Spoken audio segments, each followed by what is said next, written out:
दर्शकों नमस्कार। आइए सुनते हैं आज का मुख्य समाचार।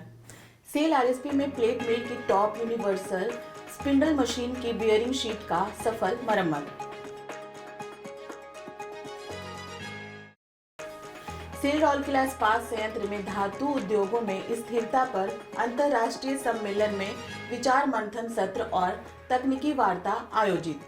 और वरिष्ठ अधिकारियों का क्रिकेट मैच मनोरंजनीय सौहार्द के बीच खेला गया।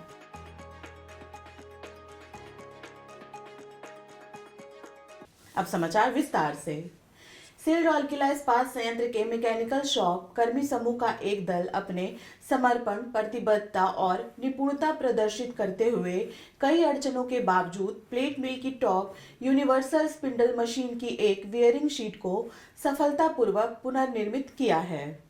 शॉप मैकेनिकल टीम कर्मी समूह ने इस प्रयास से कंपनी को काफी बचत हुई है। विशेष रूप से प्लेट मिल का शीर्ष यूनिवर्सल स्पिंडल मिल स्टैंड के कामकाज के लिए एक महत्वपूर्ण कल पुर्जा है। मोटर के साथ जुड़ा स्पिंडल मिल स्टैंड वर्क रोल को ड्राइव देता है। प्लेट मिल में 2 यूनिवर्सल स्पिंडल उपलब्ध हैं और प्रमुख महामरम्मती के दौरान उपयोग में आने वाले स्पिंडल को स्टैंड बॉय स्पिंडल से बदल दिया जाता है। निरीक्षण के दौरान स्पिंडल रोटेशन के समय एक असामान्य आवाज करते देखी गई। खोलने पर पता चला कि 2 वियरिंग शीट का असमान रूप से क्षरण हुआ है। यह सार्वभौमिक स्पिंडल 450 मिलीमीटर व्यास की, 9.8 मीटर लंबी और लगभग 18 टन वजनी थी। समस्या के समाधान का एकमात्र तरीका वियरिंग निर्धारण के लिए वियरिंग शीटों को सही तरीके से घसना था। मैकेनिकल शॉप से बातचीत करने पर पता चला कि मौजूदा लेथ मशीन की क्षमता 12 टन भार उठाने की है, लेकिन स्पिंडल का वजन करीब 18 टन था। मैकेनिकल शॉप की टीम ने चुनौती स्वीकार की और बारीकी से योजना बनाने के बाद डिजाइन विभाग के तकनीकी सहयोग से अतिरिक्त 2 रोलर स्टेडी रेस्ट के विकास पर काम करना शुरू कर दिया। दोनों स्थिर रेस्ट का निर्माण मशीनीकरण किया गया और उपलब्ध बेकार पड़े खराब मशीन से तैयार किया गया। प्लेट मिल से यूनिवर्सल स्पिंडल प्राप्त होने के बाद इसे लॉन्ग लेथ मशीन में लोड किया गया और केंद्रों के बीच रखा गया। अतिरिक्त भार साझा करने के लिए मशीन के बेड पर स्पिंडल के नीचे 2 निर्मित रोलर स्थिर रखे गए।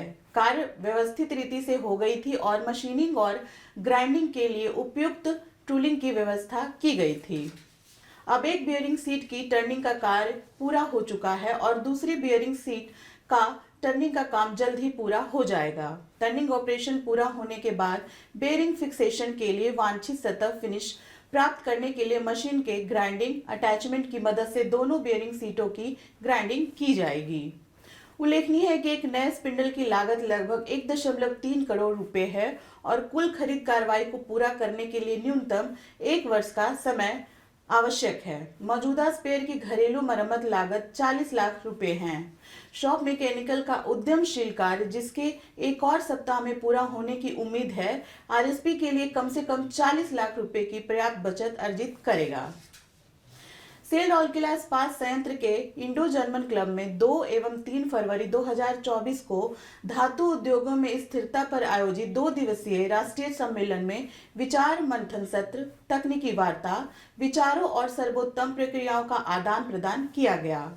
सेल राउरकेला इस्पात संयंत्र और राष्ट्रीय औद्योगिकी संस्थान NIT राउरकेला के सहयोग से भारतीय धातु संस्थान राउरकेला शाखा द्वारा आयोजित किया गया था। समापन सत्र की अध्यक्षता अध्यक्ष IIM कोलकाता शाखा श्री SK बसाक ने की। कार्यक्रम के दौरान मुख्य महाप्रबंधक EMD सेल श्री गौतम भाटिया, महासचिव IIM मुख्य कार्यालय Kolkata brigadier Ganguly, professor BC Roy NIT Rourkela, professor Saumya Sarkar IIM Ranchi और निर्देशक काजी नजरल विश्वविद्यालय डॉक्टर आराध्य मजुमदार मंच पर उपस्थित थे। श्री अतीश चंद सरकार ने कार्यक्रम के बारे में एक संक्षिप्त जानकारी प्रस्तुत की, जिसके बाद खुला फीडबैक सत्र हुआ। 2 दिवसीय सम्मेलन अध्यक्ष की टिप्पणियों के साथ संपन्न हुआ, जहां उन्होंने धातु उद्योगों में स्थिरता लाने के लिए रणनीतियों और प्रौद्योगिकियों को अपनाने के महत्व और आज की सख्त आवश्यकता को दोहराया। वरिष्ठ प्रबंधक RCL सुश्री अंकिता बिलुंग ने कार्यक्रम का संचालन किया। 2 दिवसीय तकनीकी सत्र में पूरे भारत से कई प्रबुद्ध जन शामिल हुए, जिन्होंने समानांतर सत्रों में विभिन्न विषयों पर अपनी बहुमूल्य अंतर्दृष्टि साझा की।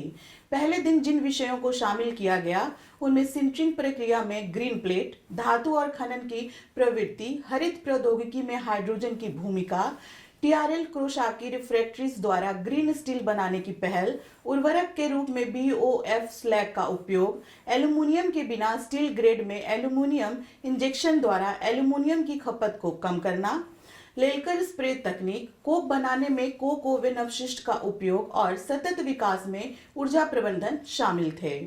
दूसरे दिन के सत्र में पूंजीगत व्यय के बिना ऊर्जा संरक्षण पहल, वैकल्पिक ईंधन के रूप में बायोमास, डीआरआई परिचालन में कोक ब्रिक का उपयोग, एलडी स्लैग का उपयोग, सीसीयूएस के माध्यम से भारतीय सीमेंट उद्योग में बदलाव, मिनी ब्लास्ट फर्नेस चार्जिंग प्रणाली में बाधाओं को दूर करना, कोल यार्ड प्रबंधन में डिजिटलीकरण और रिफ्रैक्टरी इंटरेक्शन के दौरान तरल लौ पिघलने में एचडीआरआई, हाइड्रोजन आधारित डायरेक्ट रिड्यूस्ड आयरन का इस्तेमाल जैसे हरित परिप्रेक्ष्य शामिल थे।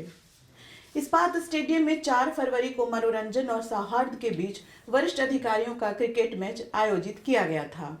निर्देशक प्रभारी श्री अतुनु भौमिक, कार्यपालक निर्देशक वर्क्स श्री एसआर सूर्यवंशी, कार्यपालक निर्देशक सामग्री प्रबंधन श्री सोमनाथ त्रिपाठी, कार्यपालक निर्देशक कार्मिक एवं प्रशासन श्री तरुण मिश्र, कार्यपालक निर्देशक खान श्री आलोक वर्मा, कार्यपालक निर्देशक वित्त एवं लेखा श्री ए.के. बेहुरिया और कई मुख्य महाप्रबंधकों और अन्य वरिष्ठ अधिकारियों ने 12 ओवर के एक साइड विकेट मैच में भाग लिया। यह मैच श्री अतुनु भौमिक के नेतृत्व वाली डीआईसी इनक्लेव और श्री एसआर सूर्यवंशी नेतृत्व वाली ईडी वर्क्स 11 के बीच खेला गया। डीआईसी 11 ने टॉस जीतकर पहले बल्लेबाजी करने का निर्णय लिया। दोनों पक्षों के खिलाड़ियों ने सर्वश्रेष्ठ प्रदर्शन किया।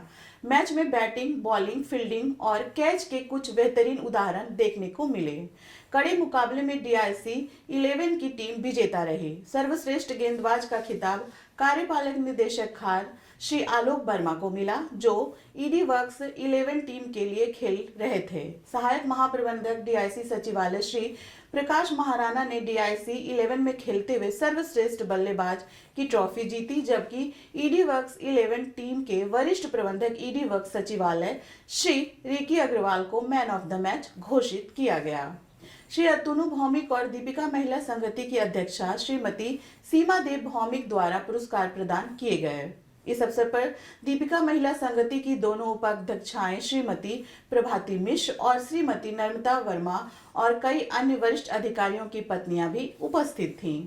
मुख्य महाप्रबंधक पीएचएसडब्ल्यू क्रीड़ा एवं हवाई अड्डा श्री आर.के. वर्मा, उप प्रबंधक क्रीड़ा श्री रघुनंदन पाढ़ी और खेल इकाई के अन्य कर्मचारियों ने कार्यक्रम का समन्वय किया।